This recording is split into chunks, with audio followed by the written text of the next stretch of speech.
Welcome to food innovation hub. আজকে আমি আলোচনা করব বেনিফিট অফ পটেটো বা আলুর উপকারিতা নিয়ে।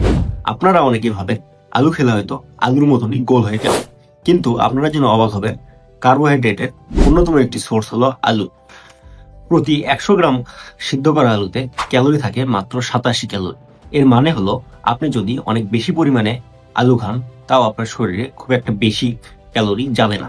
এছাড়া আলুর একটি বিশেষ গুণ হলো এটি স্যাটিটি ইন্ডেক্স বা পেট ভরে রাখা খাবারগুলোর মধ্যে অন্যতম। আলু খাওয়ার পর আপনার অনেকক্ষণ পর্যন্ত পেট ভরা মনে হবে, যার ফলে আপনি খাবার কম খাবেন।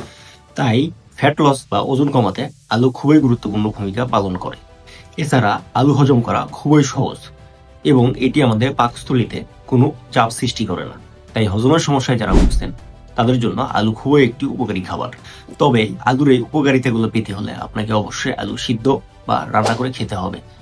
ফ্রেঞ্চ ফ্রাই বা আলু চিপস খেলে কিন্তু হিতে বিপরীত হতে পারে। তাই বলা যায় আলু খারাপ না, বরং আলু আপনি কিভাবে খাচ্ছেন সেটাই বড় কথা। ভিডিওটি যদি ভালো লাগে তাহলে অবশ্যই লাইক, কমেন্ট এবং শেয়ার করবেন এবং এরকম ইনফরমেটিভ ভিডিও আরো পেতে চ্যানেলটি সাবস্ক্রাইব অথবা ফলো দিয়ে রাখবেন।